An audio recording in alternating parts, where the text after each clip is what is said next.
Halo Sobat Dunia Seribu Besar, semoga Sobat selalu diberi kesehatan, panjang umur, dan rizki yang melimpah, amin. Sebelum masuk ke alur ceritanya, jangan lupa dukung channel ini ya dengan klik subscribe, like, komen, dan share, terima kasih. Mari kita lanjutkan perjalanan, Li Qiye. Disebutkannya kuil itu juga mengingatkan banyak orang kepada Lions Roar, raksasa lainnya. Lions Roar di selatan, Puresun di timur, True Immortal di utara, dan Tritousan Dao di barat sana. Mereka adalah 4 raksasa Skyborder. Kemudian, Puresun memilih kebijakan isolasi sehingga para anggotanya berhenti muncul. Lions Roar melakukan hal serupa dan berhenti berkompetisi. Oleh karena itu, pengaruh dan otoritas True Immortal dan Tritousan Dao tumbuh. Divine Dragon Valley juga memanfaatkan hal ini dan menjadi sudut ketiga dari kekuatan segitiga. Beberapa orang percaya bahwa Lions Roar tidak lagi sombong sebelumnya dan sedang mengalami rendering. Lions Roar mungkin tidak akan mampu mempertahankan posisinya sebagai pemimpin wilayah selatan untuk waktu yang lama. Pikiran serakah akan muncul setiap kali kekuatan besar sedang mengalami kemunduran. Semua orang menginginkan sebagian kue. Sayangnya, dalam kasus ini, mereka tahu bahwa selama kuil itu masih ada, Lions Roar akan baik-baik saja. Kuil ini berfungsi sebagai mercusuar abadi. Cahayanya akan selalu ada, tak peduli zaman apapun, tak seorang pun dapat menghancurkannya. Meskipun merupakan bagian dari Lions Roar, kuil itu tidak tunduk pada Lions Roar. Yang terjadi justru sebaliknya karena bahkan penerus dan Raja Lions Roar perlu mendengarkan kuil. Raja tertinggi. Semua orang yang membisikkan gelar dari salah satu makhluk tertentu, tak berani menyebutkan nama aslinya. Kuil itu menjadi tempat tinggalnya. Sayangnya, generasi mendatang tidak pernah mendapat kehormatan untuk bertemu dengannya, bahkan para leluhur dari Lions Roar atau para anggota kuil itu sendiri. Semua orang masih tahu bahwa selama kuil itu ada, selama itu pula dia. Selama bencana besar, dia adalah seseorang yang melawan kegelapan seefektif Kaisar Abadi Zan. Ketenaran dan prestisenya tetap bertahan hingga saat ini. Master yang tak terkalahkan dan penguasa Dao tidak pernah berani menunjukkan sedikit pun rasa tidak hormat setelah mendengar gelarnya.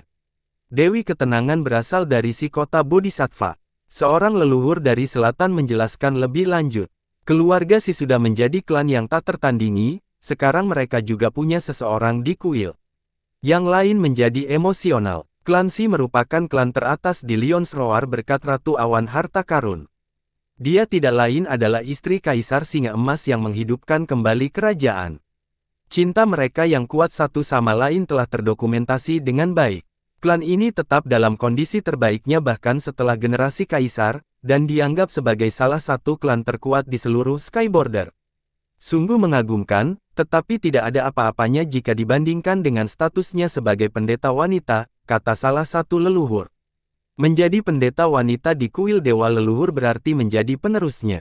Raja Lions Roar harus menunjukkan rasa hormat karena pendeta wanita bertugas melayani raja tertinggi. Ini berarti bahwa dia adalah salah satu dari sedikit orang yang berhubungan langsung dengan raja. Ini mengangkat statusnya ke tingkat berikutnya.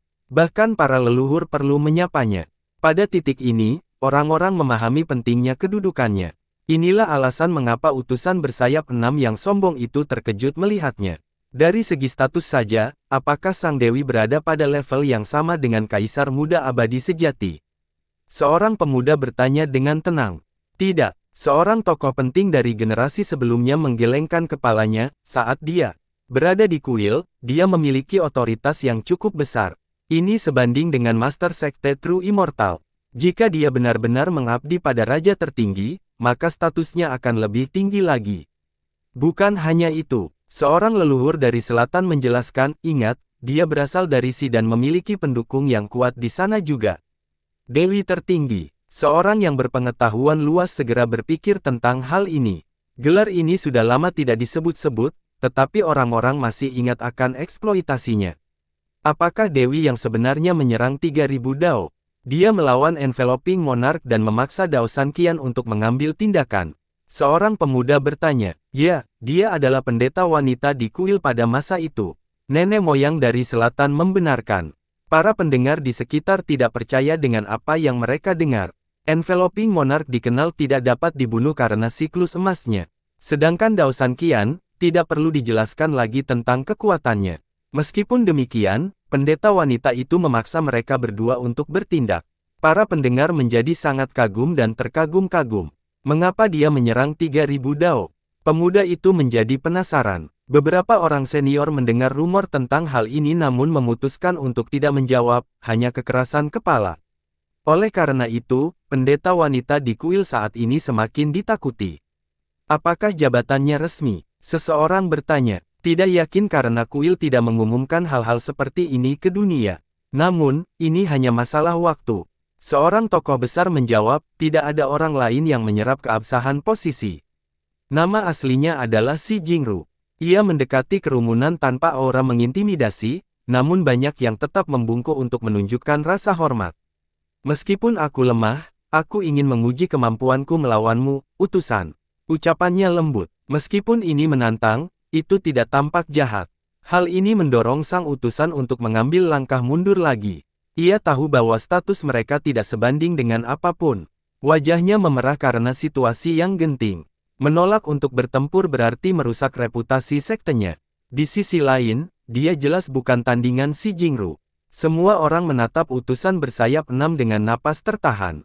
Mereka menyadari keunggulan utusan itu dibandingkan dengan generasi muda. Yang lain mencoba seumur hidup dan paling olok-olok hanya bisa menjadi penguasa surgawi. Di sisi lain, dia berada di jalur untuk menjadi penguasa segudang selain menjadi murid master sekte abadi sejati.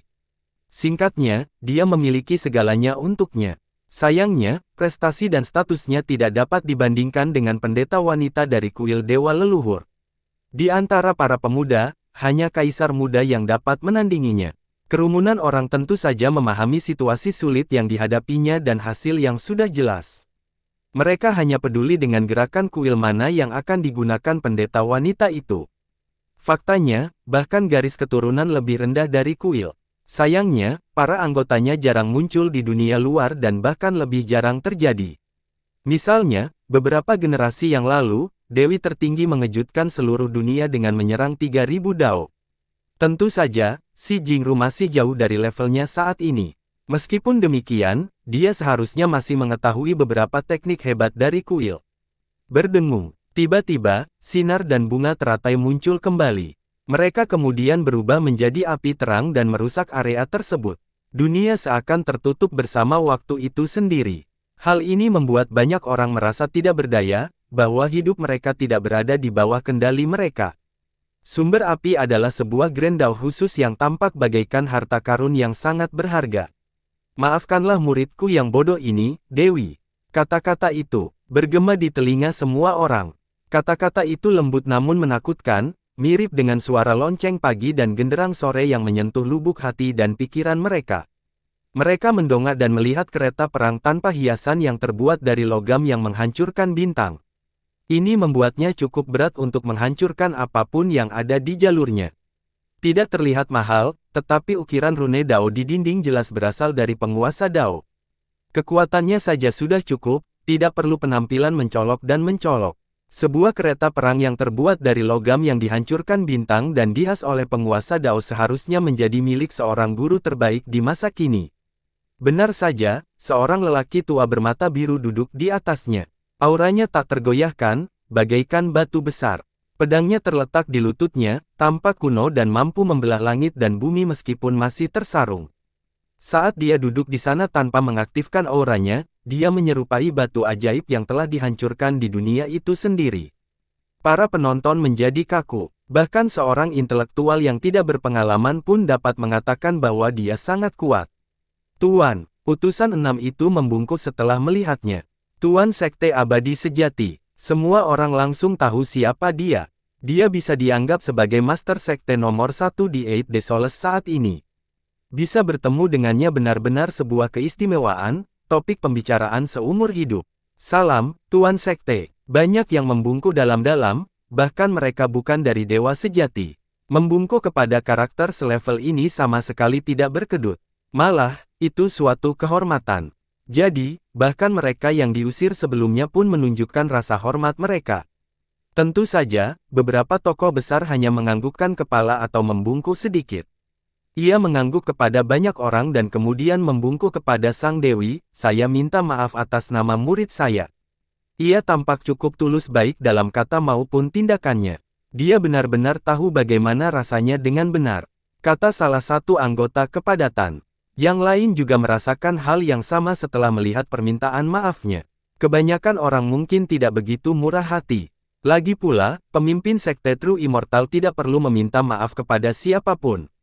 "Anda terlalu sopan, Master Sekte," jawab Si Jingru. "Saya belum bisa mengunjungi kuil untuk memberi penghormatan, mohon sampaikan salam hormat saya kepada Raja." Ia membungkuk lagi. Kerumunan itu tidak berani mengeluarkan suara keras, tidak ingin mengganggu pembicaraan mereka. Kunjungan pemimpin sekte ke kuil akan menjadi peristiwa yang monumental. "Saya akan menyampaikan pesannya." Si Jingru membungkuk dan menerima permintaan itu dengan baik. Mereka adalah dua raksasa yang saling berbasa-basi. Sikap dan pendirian mereka terhadap satu sama lain dapat mengubah lanskap politik seluruh dunia. "Kami hadir di sini hari ini untuk memberi penghormatan kepada leluhur kami, mohon maaf jika kami telah menyinggung siapapun." Ia kemudian membungkuk ke arah orang banyak. Yang lain segera membungkuk untuk membalas gerakan itu. Mereka yang diusir tidak lagi marah dan hanya menyalahkan utusan bersayap 6 karena kebijakan kasar. Mereka berpikir bahwa begitulah seharusnya seorang pemimpin sekte nomor 1 bertindak. Tindakan yang menakjubkan. Kelompok Jianming dan Pureswot juga terkesan. Utusan pertengkaran 6 kurang memiliki karisma dan kesopanan jika dibandingkan. Sementara itu, Si Jingru berjalan di samping Li Qiye dan menggenggam lengannya, tampak agak bersemangat. "Aku tidak menyangka akan melihatmu lagi, bangsawan muda," setelah mengucapkan selamat tinggal di kota Bodhisattva. Senyumnya yang alami membuat bunga-bunga malu. Senyumnya meresap ke dalam seperti jiwa bunga yang sedang mekar. Penonton yang melihat ini menjadi teringat. Status Sang Dewi mengundang rasa hormat dari orang tua maupun muda. Biasanya, seseorang seperti dia akan memiliki banyak peminat. Contohnya adalah Gatwick Princess. Meski tidak dapat dijangkau, para pemuda masih menyimpan perasaannya. Dalam kasus ini, tidak ada yang berani memiliki fantasi yang tidak realistis. Para jenius tidak dapat berbicara romantis dengan Si Jingru karena itu akan menjadi tragedi. Oleh karena itu, melihatnya begitu akrab dan tersenyum kepada Li Qiye bagaikan seorang wanita muda, sungguh tak terpikirkan. Tidak ada yang akan percaya bahwa pendeta wanita dari kuil Dewa Leluhur benar-benar mengambil inisiatif untuk memegang tangan seorang pria. Sayangnya, mereka benar-benar menyaksikan tindakan itu secara langsung. Siapa dia sebenarnya? Pertanyaan ini muncul di benak semua orang. Bagaimana dia bisa mendapatkan keuntungan itu? Bisa mendapatkan dukungan Sang Dewi. Seorang ahli menjadi cemburu. Dari sekte mana dia berasal? Seorang leluhur merasa bingung. Bahkan penakluk kelima tidak dapat menarik perhatiannya, apalagi mendorongnya untuk bertindak seperti ini. "Kemajuanmu cepat sekali." Li Qiye meliriknya dan berkata dengan datar. "Semua ini berkat dirimu, bangsawan muda." Ucapannya lembut. Sikapnya cukup mengejutkan, namun begitu pula dengan Li Qiye. Siapa dia menurutnya? Dia seharusnya senang sekarang, tapi lihatlah dia, tenang. Seorang pemuda merasa kesal dengan hal ini. Dia pasti buta. Seorang yang berinteraksi dengan wanita muda merasakan hal yang sama. Beberapa orang mungkin pingsan karena bahagia setelah menerima begitu banyak kebaikan dari Sang Santa. Namun, pria ini menganggap seolah-olah itu bukan apa-apa.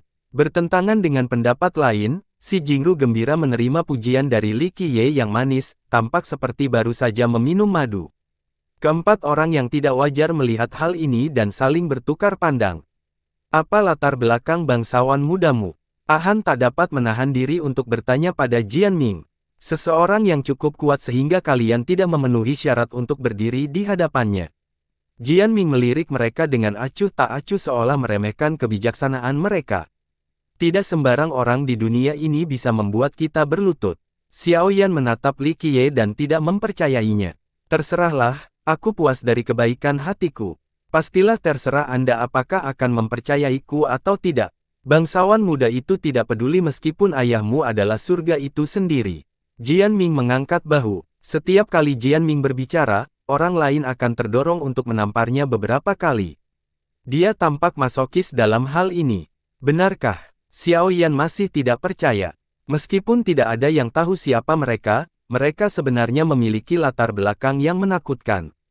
Pengetahuan kami tidak cukup, maafkan kami. Pedang murni buru-buru menengahi. Jianming melanjutkan, memang kurang, tidak sepengetahuan pedagang seperti saya yang telah berkelana ke seluruh pelosok dunia. Anda perlu belajar lebih banyak agar tidak mempermalukan leluhur Anda. Kau, Xiao Yan sangat marah, tetapi Puresword menariknya kembali.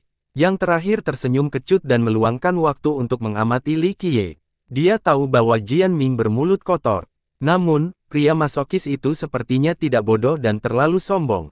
Hal ini membuat semuanya menjadi agak aneh. Li Qiye mengabaikan pembicaraan mereka. Dia melirik ke arah Master Sekte True Immortal lalu ke langit sebelum tersenyum, cukup banyak yang datang. Dengan itu, dia bertanya pada Lin Mo, apa yang dibawa Raja Abadi bersamanya. Telinga Jianming dan yang lainnya membesar saat mereka mencoba mendengarkan tanpa terlalu kentara. Lin Mo menatap kuburan dengan tenang dan berkata, hanya satu hal. Jadi, Li Qiye mengusap dagunya dan berkata, jika memang begitu, gelar abadi memang pantas. Apakah kamu tertarik, bangsawan muda? Dia menoleh ke arahnya. Dia tersenyum dan berkata, tidak ada yang bisa dilihat. Kalau memang istimewa, tidak akan tertinggal seperti ini. Mungkin lumayan, tapi bukan sesuatu yang saya butuhkan. Ada apa? Jianming akhirnya tertahan, tidak dapat menahan rasa penasarannya. Li Qiye tertawa dan berkata, kalian berisik sekali.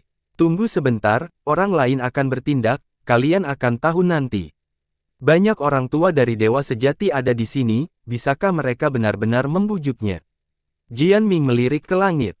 Itu tergantung pada harga yang bersedia mereka bayar. Li Qiye tersenyum, karena raja membawanya ke pemakaman sejak awal, itu berarti dia tidak ingin menyerahkannya. Berapa banyak raja dari dewa sejati yang ada di sini? Jianming terkekeh, mungkin juga tidak masalah karena jika Raja Abadi serius, dia akan menghancurkan wilayah ini. Adakah orang dari dewa sejati yang bisa mengalahkannya? Mungkin ada metode seremonial. Sang penganut tahu juga ikut terlibat. Evergreen Monarch jelas kuat karena dia adalah makhluk dari era Ying terberkati. Dia benar-benar dapat dianggap sebagai salah satu leluhur kuno terkuat dari True Immortal. Karena dia membawa barang itu ke kuburan, dia jelas ingin membawa ke roda Yin untuk bersepeda. Dia tidak akan menerima permintaan True Immortal. Meskipun dia sudah mati, kekuatannya masih ada. Pertarungan mungkin akan mengakibatkan kematian banyak ahli dari True Immortal. Upacara seperti apa? Tanya Jianming. Pemanggilan roh. Jika dia bisa mengingat keturunannya, maka mereka punya kesempatan. Jika tidak, itu akan menyebabkan kematian. Kata Tao itu. Jadi kita punya pertunjukan. Jianming tersenyum, siap melihat orang lain menderita. Dari apa yang kulihat, Raja Abadi benar-benar akan muncul kali ini. Sang Tao menghitung dengan rahang dan kemudian berbisik, sosok yang sangat penting dalam dewa sejati ada di sini kali ini.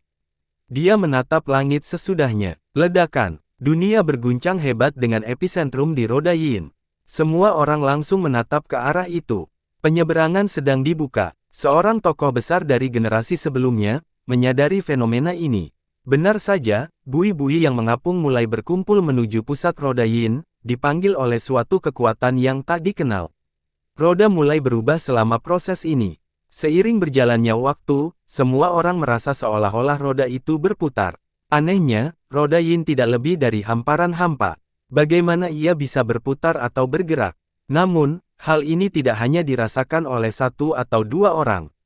Semua orang merasakan hal yang sama. Akhirnya, semua busa abu-abu mencapai bagian tengah. Mereka menjadi hitam, tidak sepenuhnya tanpa cahaya, tapi mirip dengan malam hari. Pada titik ini, menjadi jelas bahwa roda Yin memang bergerak. Begitu ia menjadi cukup cepat, angin kencang mulai terbentuk. Selama rotasi ini, ia menjadi mandiri, tidak lagi menjadi bagian dari ruang. Ini berarti bahwa rotasinya tidak akan mempengaruhi lingkungan di sekitarnya. Pengiriman keras terjadi berikutnya. Begitu putaran mencapai kecepatan tertentu, pusaran spasial terwujud menjadi kenyataan.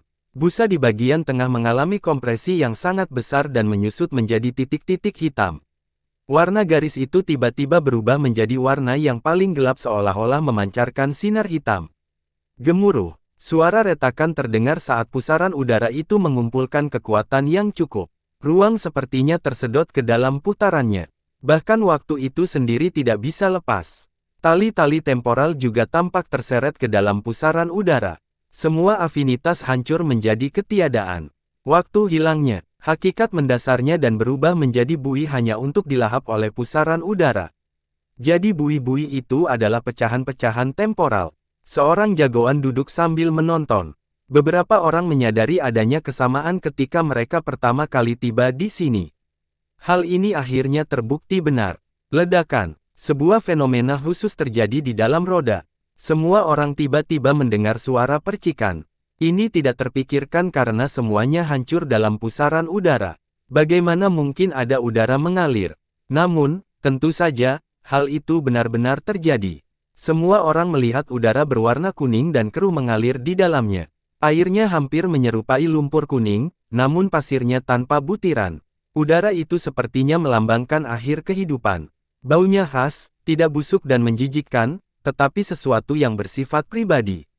Bau itu membuat orang berpikir bahwa mereka sudah memilih di dalam liang lahat, di ambang kematian. Cairan kuning, apakah ini dari Sungai Kuning? Teriakan seorang pakar. Tidak yakin. Seorang jagoan ringkasan, tidak seorang pun pernah memperoleh cairan ini, tetapi diduga berasal dari sungai legendaris. Pada saat yang sama, leluhur yang lain melompat ke atas dan melemparkan mangkuk harta karun. Mangkuk itu terbang ke arah roda yin dengan tujuan untuk mengambil udara guna penelitian. Ambil kembali. Mangkuk itu berubah menjadi debu saat mendekat.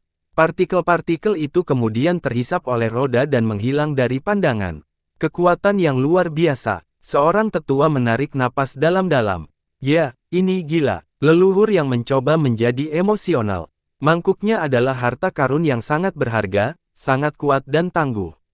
Sayangnya, mangkuk itu tidak bertahan sedetik pun dan tampak rapuh seperti adonan goreng. Banyak sekali guru yang mencoba memasuki roda yin, namun akhirnya mati tanpa dikubur. Hanya Dewa Dao bencana yang selamat, setidaknya menurut catatan. Seorang leluhur kuno menggelengkan kepalanya. Para pendengar menarik napas dalam-dalam dan terpesona dengan cangkang Calamity Dao Lord yang tidak dapat memecahkannya.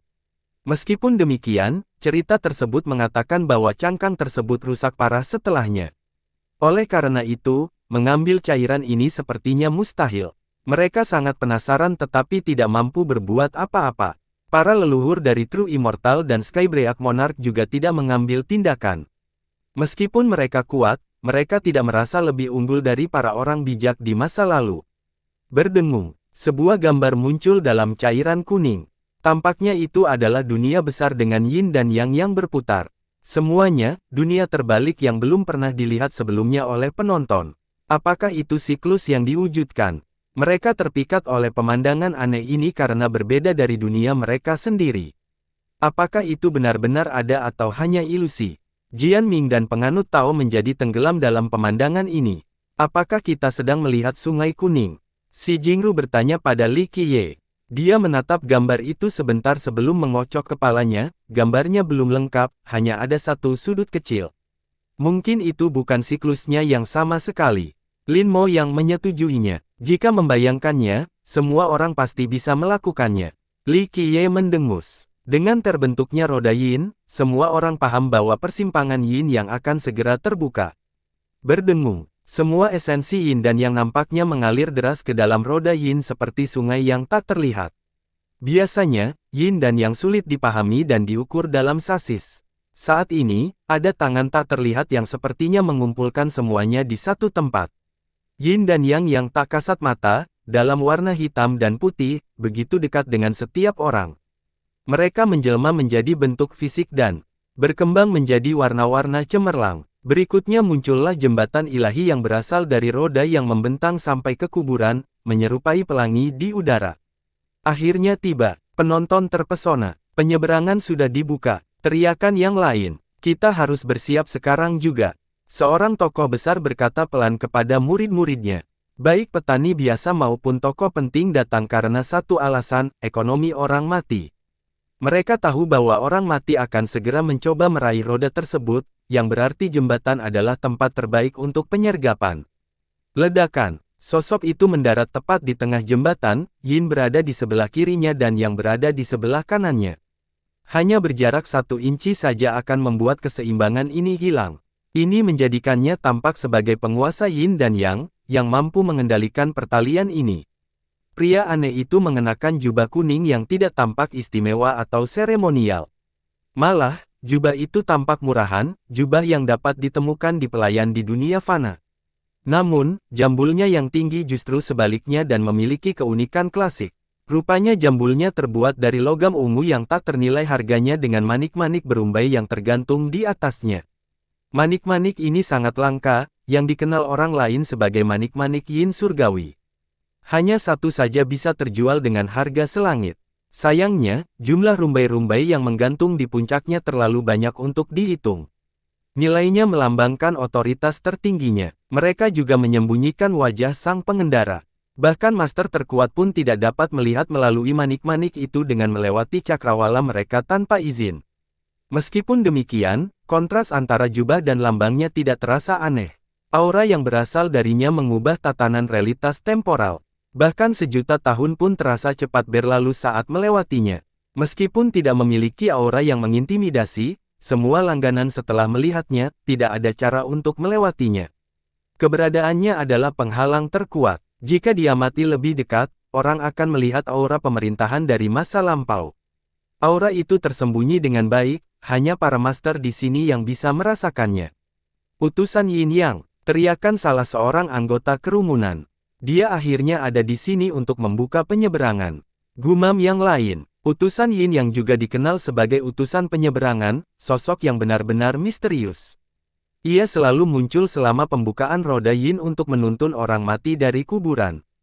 Ketika orang-orang berdiskusi tentang orang-orang yang selamat dari roda yin, mereka akan berpikir tentang penguasa Dao bencana, bukan utusan. Dia tampaknya menjadi bagian dari penyeberangan sehingga dia tidak dihitung sebagai orang yang selamat. Siapakah dia sebenarnya? Tanya seorang pakar. Pertanyaan ini telah diteliti selama bertahun-tahun. Sayangnya, tidak ada yang dapat menemukan penjelasannya. Dia sudah ada sejak lama, pasti sudah ada sejak lama sekali, kata seorang tokoh besar. Seorang tetangga tua telah datang ke sini beberapa kali. Setiap kali, utusan ini selalu datang pada waktu yang tepat. Dia tampak seperti orang yang sama juga, selalu mengenakan pakaian yang sama. Penyeberangan itu pasti merupakan jalan siklus menuju kilometer. Aku yakin pria ini adalah bagian darinya. Itu mengundang Anda untuk datang.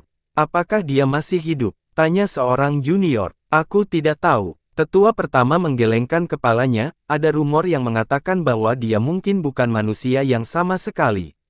Maksudmu dia sudah mati, seperti hantu. Si junior jadi penasaran. Rekan-rekannya merasakan hal yang sama karena tidak seorang pun dari mereka dapat melihat lebih dekat kepada utusan meskipun itu telah memungkinkan terwujudnya surgawi mereka.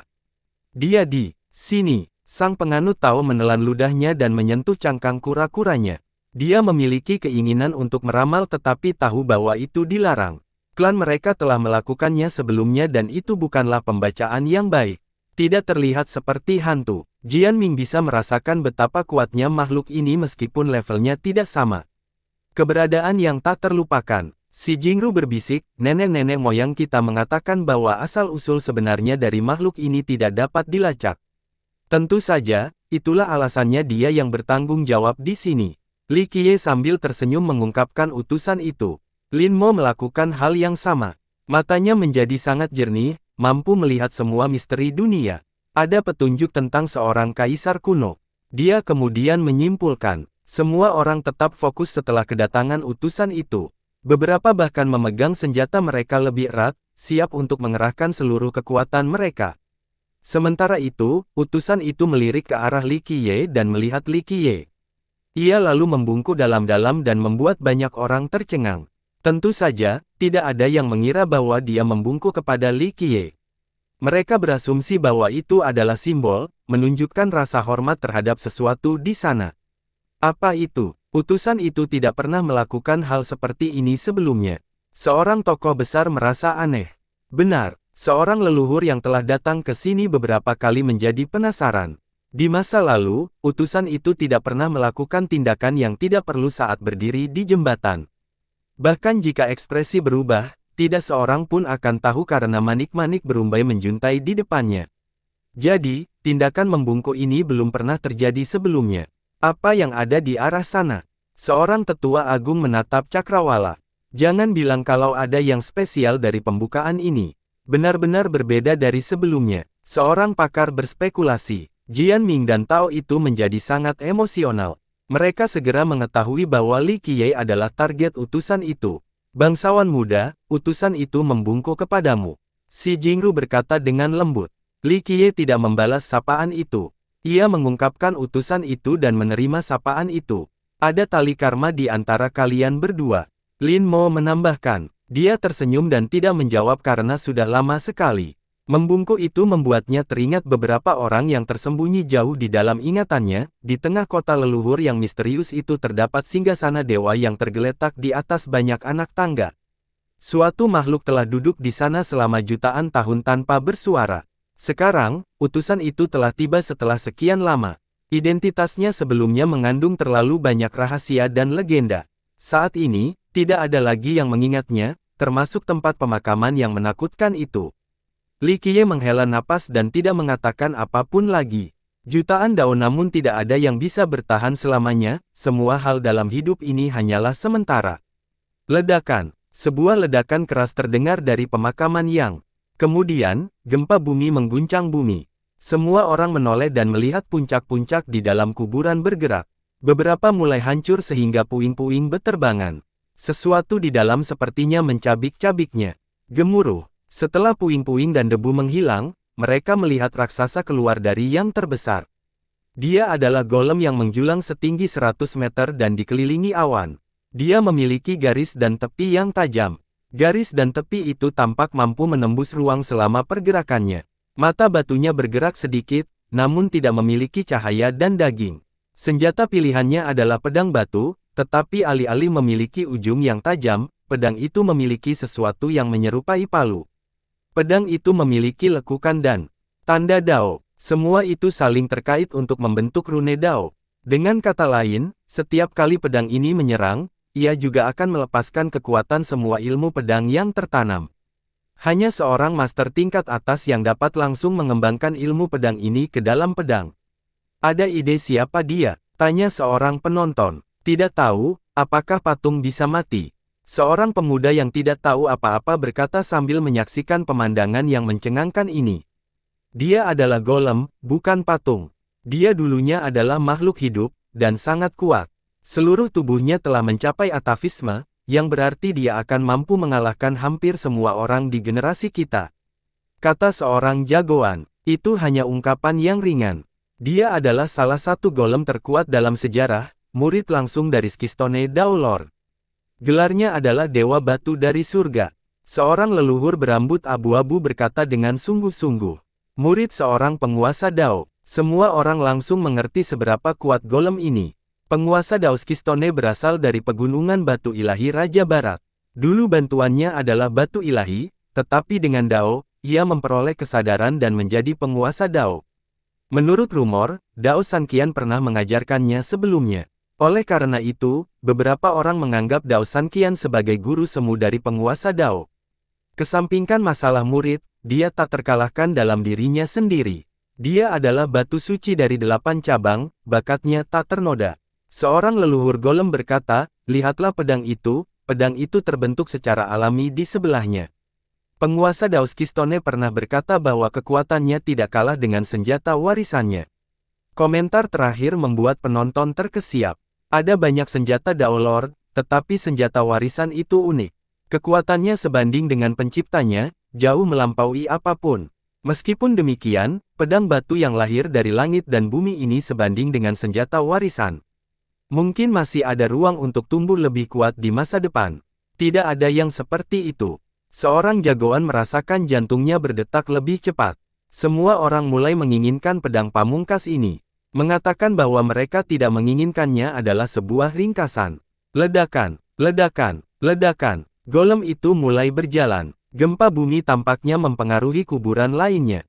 Semakin banyak kuburan mulai terbuka dan berbagai fenomena terjadi. Satu makam memancarkan sinar ilahi. Yang lain memancarkan cahaya ungu yang membawa keberuntungan. Yang satu lagi memancarkan sinar keemasan yang berkilauan.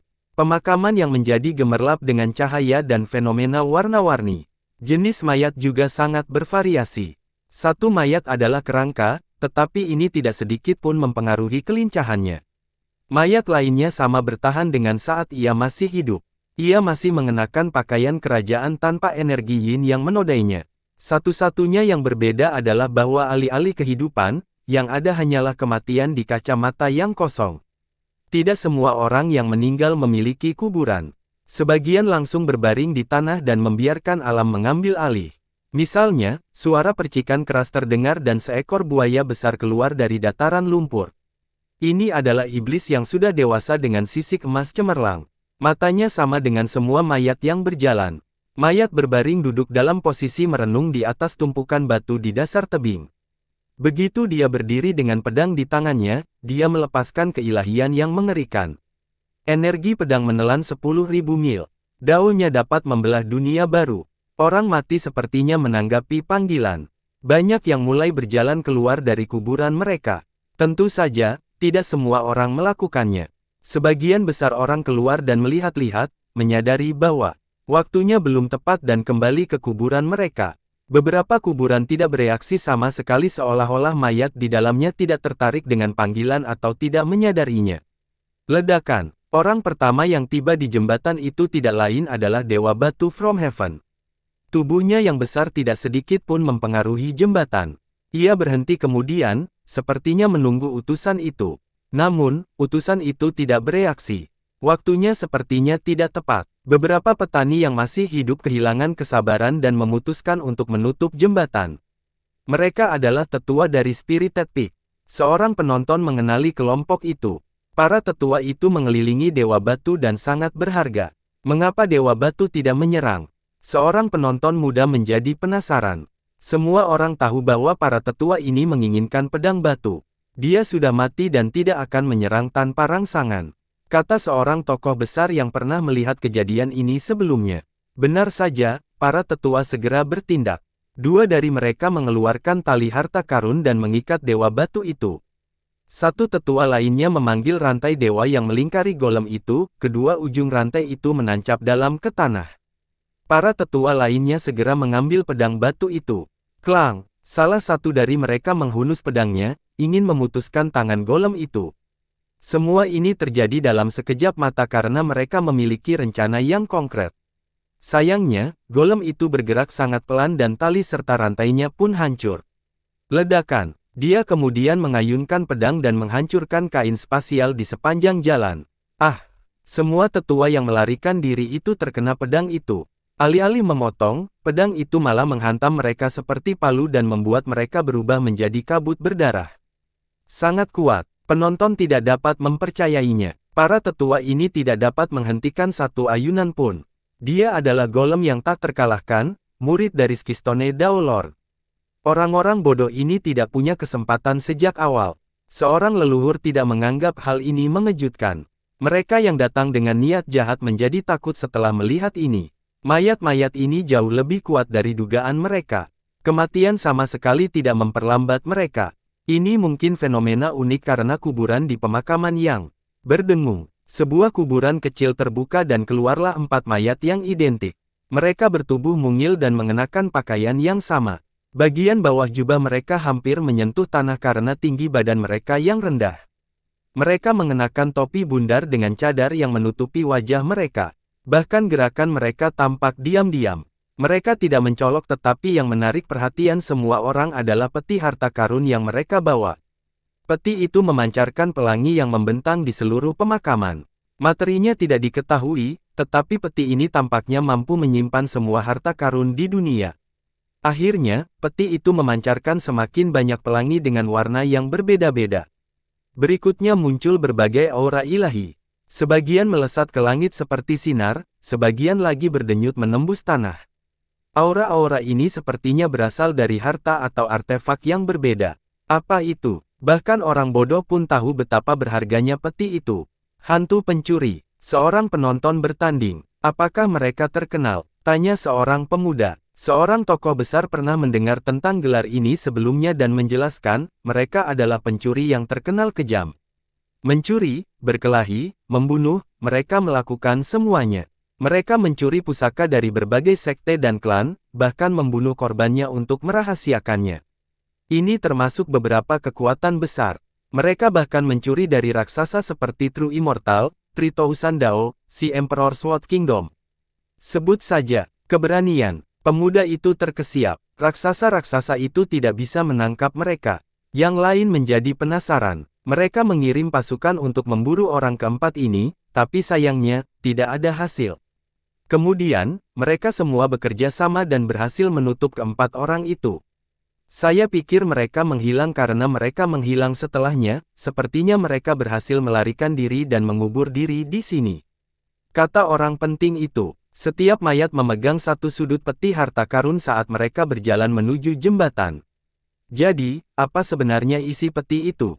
Mereka ingin membawanya serta untuk kehidupan selanjutnya. Komentar seorang pakar, jika dibayangkan, kehidupan sebelumnya tidak lagi berarti. Seseorang hanya akan merindukan dan memikirkan kehidupan berikutnya. Namun, penjahat keempat ini masih ingin membawa peti ini bersama mereka. Mereka jelas tidak bisa melepaskannya. Mereka mencuri harta karun yang jumlahnya tak terhitung, dan hanya yang luar biasa. Seorang tokoh besar berkata, mereka begitu peduli dengan peti ini, apapun yang ada di dalamnya pasti luar biasa. Keserakahan mulai tampak di mata semua orang saat mereka menatap peti itu. Kudengar dewa sejati kehilangan harta karun yang tak ternilai, 3000 Dao kehilangan tanda kebesaran, dan raungan singa kehilangan baju zirah abadi yang penuh kekayaan. Seorang leluhur yang berpengetahuan luas mulai mengingat artefak potensi. Jangan lupakan semua sekte yang mereka hancurkan juga. Harta karun itu pasti sangat menakjubkan untuk memungkinkan persahabatan itu tetap menjadi rahasia. Kata yang lain, hal ini hanya menambah kegembiraan semua orang. Harta karun dari raksasa ini akan menyebabkan pertumpahan darah di dunia luar. Apapun yang ada di dalam peti itu pastilah yang terbaik, sesuatu yang paling dihargai oleh para penjahat ini. Jika kita bisa mendapatkannya, ada yang meneteskan air liur sambil menatap peti itu. Ledakan, mayat lain terbang keluar dari kuburan. Kali ini, itu adalah seorang pendeta yang diselimuti cahaya terang. Ia mengenakan kasaya dan memiliki lingkaran cahaya yang berputar di belakangnya. Ia memiliki 3 kepala dan 6 tangan, masing-masing memegang artefak Buddha yang berbeda, mangkuk, alu, lingkaran, pagoda. Awan keberuntungan menemaninya saat ia terbang di udara. Raja 6 Buddha, teriakan seseorang setelah melihat biksu itu. Seorang biksu suci, bahkan Dewa Kera Dao Lord mencari sebagai saudara Dao. Dia juga mengubur dirinya di sini. Seorang murid dari kekuatan besar. Seorang biksu yang sangat transenden seharusnya bisa lolos dari siklus berputar. Mengapa dia mencarinya di sini? Kata guru dari sebuah sekolah kuno. Ledakan, angin kencang dan awan hitam tiba-tiba muncul, menandakan dimulainya badai. Kilatan petir yang tebal menghancurkan jembatan dan sebuah sosok muncul. Tubuhnya menutupi pelat baja hitam dari atas sampai bawah. Kilatan petir menyambar-nyambar di sekelilingnya seolah-olah dialah sumber daya tarik ini.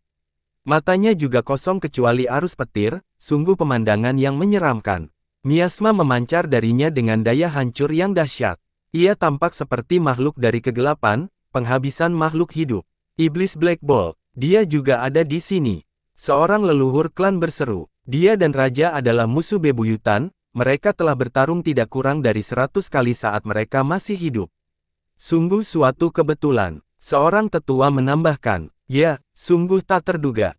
Yang lain menjadi sentimental. Keduanya bertempur dalam banyak pertempuran sampai mati, dengan tujuan untuk saling menghancurkan. Sayangnya, mereka berdua berada di jembatan saat ini, berdampingan. Mereka sama sekali tidak peduli satu sama lain. Tidak ada perseteruan setelah kematian, kata seorang pakar. Musuh bebuyutan sekarang dapat berjalan di jembatan ini bersama-sama, tidak lagi peduli dengan sentimen sebelumnya. Mendering, sebuah suara pedang terdengar. Kemudian, pedang energi yang mengamuk pun datang. Seorang pengguna pedang tua kemudian mendarat di jembatan. Dao Wudi, seorang ahli segera mengenalinya. Leluhur, anggota klan tertentu berteriak setelah melihatnya. Mereka jelas keturunannya. Sayangnya, dia tidak berhenti untuk melihat kata-kata sedetik pun. Ledakan, seorang wanita yang menyerupai iblis mendarat di jembatan. Ombak terbentuk di belakangnya. Dewi pemecah gelombang, kata seseorang dari generasi yang sama. Kecantikannya pernah memikat semua orang jenius di masa itu. Entitas berikutnya yang perlu diperhatikan adalah seekor ular besar yang muncul di jembatan. Butuh beberapa saat sebelum seseorang mengetahui identitasnya.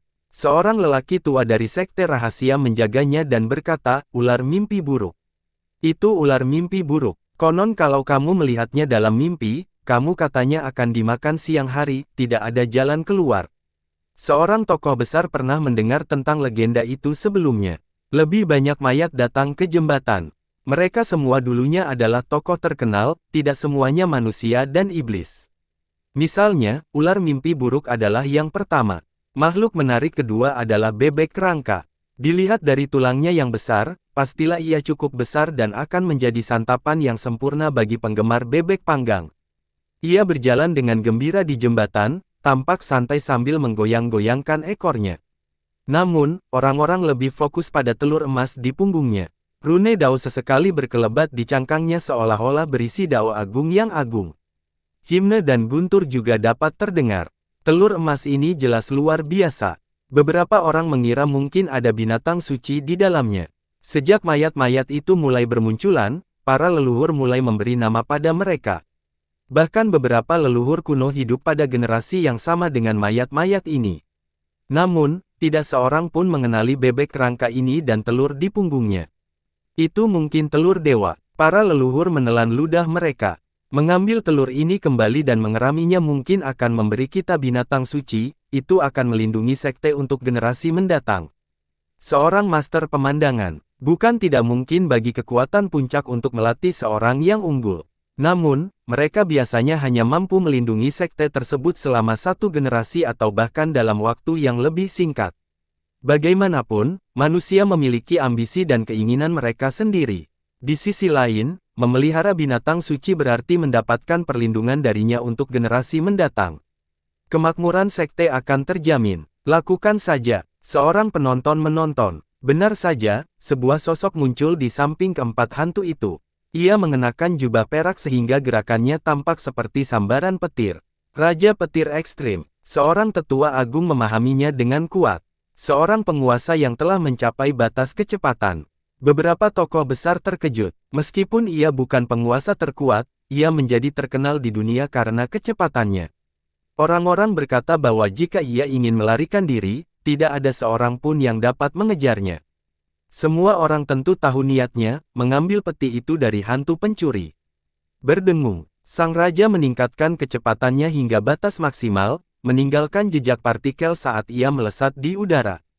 Ia meraih peti itu dan langsung melarikan diri. Penonton masih melihat bayangannya di samping keempat penjahat itu, tetapi kenyataannya, tubuh aslinya sudah tidak ada lagi. Ledakan. Keempat hantu itu segera mengambil tindakan dan menggunakan kekuatan mereka. Sementara itu, semua orang mengira sang raja berhasil karena dia sudah berada 10 juta mil jauhnya. Cepat sekali, mereka tidak dapat mempercayainya. Sayangnya, 4 roh muncul di belakang para pencuri, mengangkat tangan mereka ke arah raja dan menariknya kembali.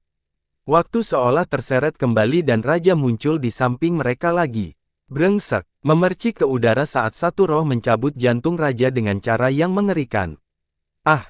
Raja berteriak dan kemudian jatuh terduduk ke tanah.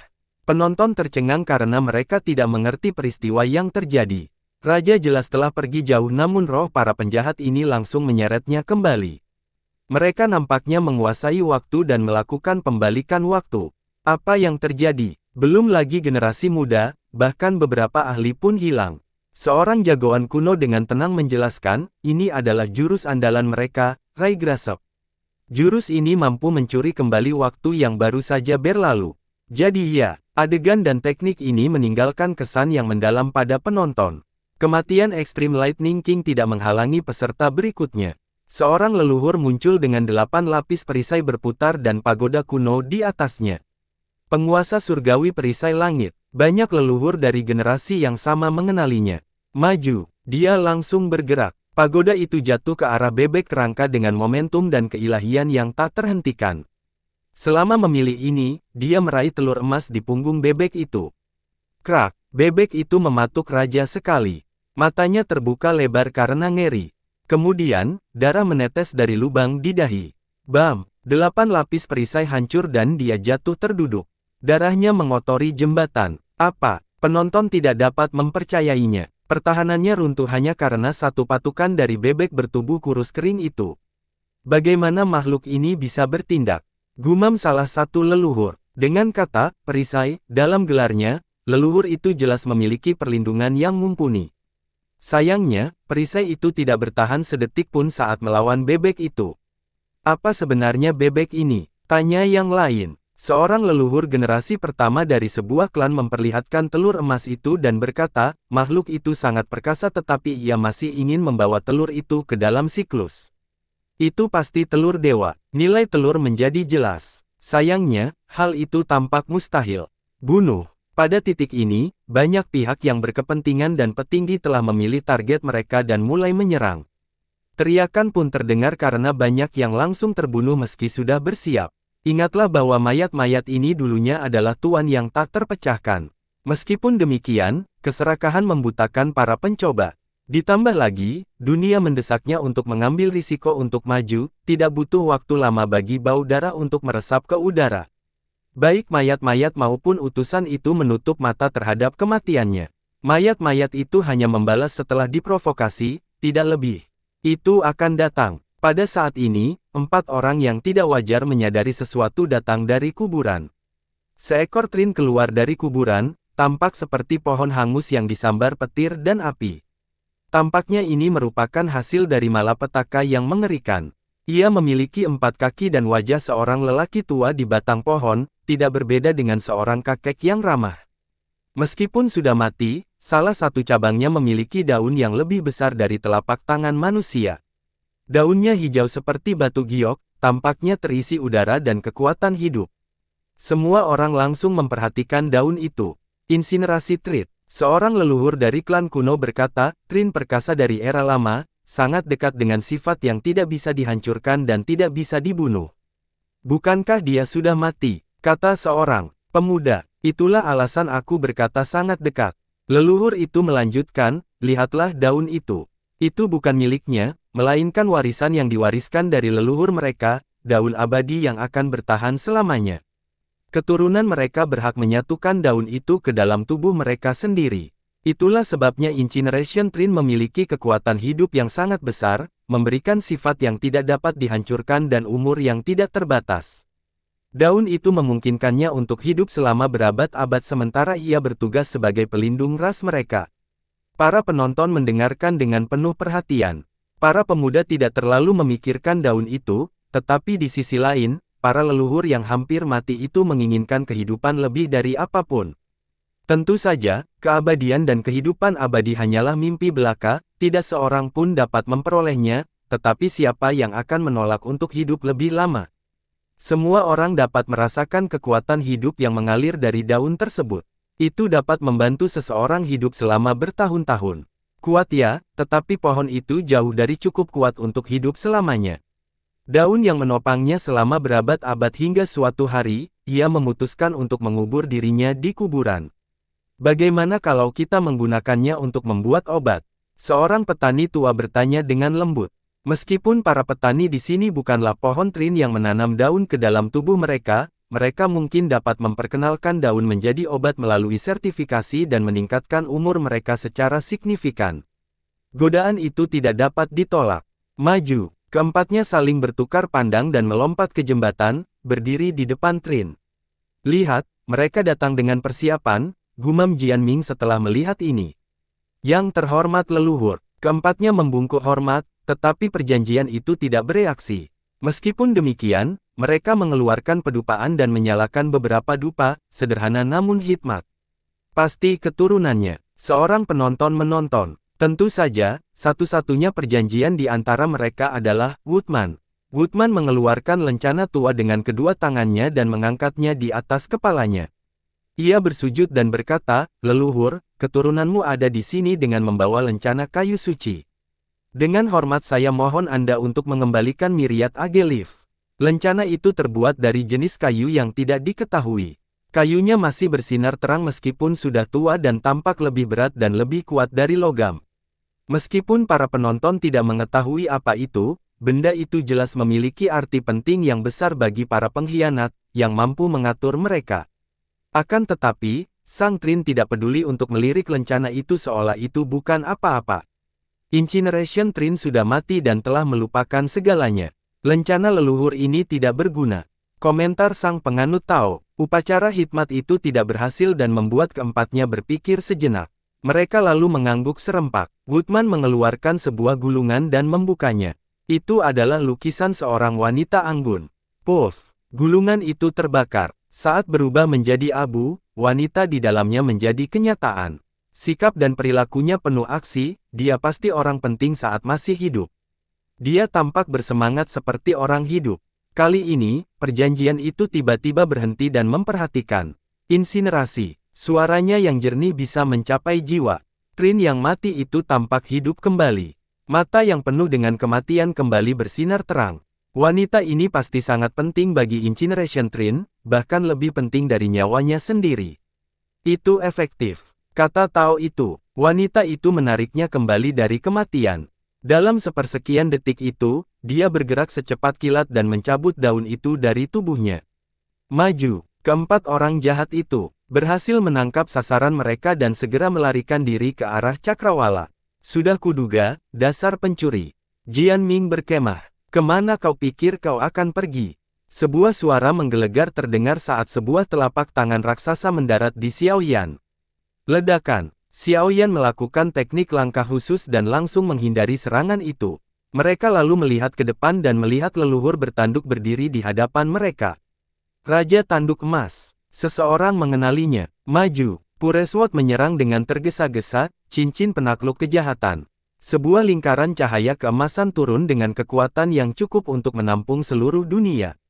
Dewa-dewa kuno mulai melantunkan mantra-mantra agung. Raja bertanduk itu menahan kekuatan represifnya. Tinggalkan daun itu jika kamu ingin pergi. Seorang jagoan besar lainnya beraksi, menghancurkan tongkat besinya. Rasanya seperti gunung runtuh. Tiran tebu, yang lain mengenali pembudidaya terkenal itu. Hancurkan. Ahan menyerbu ke depan dan berseru, kekuatan banteng berlian. Dia memanggil banteng emas yang menancapkan tanduknya ke tongkat itu. Pada saat yang sama, satu lagi serangan besar menyergap Xiaoyan. Pedang energi yang hampir tak terlihat melompati pemuda itu. Markis Pedang Terbang, dia pun dikenal. Hukum tanaman merambat jahat. Woodman memanggil tanaman merambat gelap yang tak terhitung banyaknya untuk perlindungan, masing-masing setebal pegunungan. Anggota Improper Four menunjukkan kekuatan mereka yang luar biasa terhadap orang-orang hebat ini. Mereka mungkin junior yang tidak dikenal. Penonton tidak terlalu memikirkan upaya untuk memberikannya. Hal ini terjadi setiap hari di dunia terendam.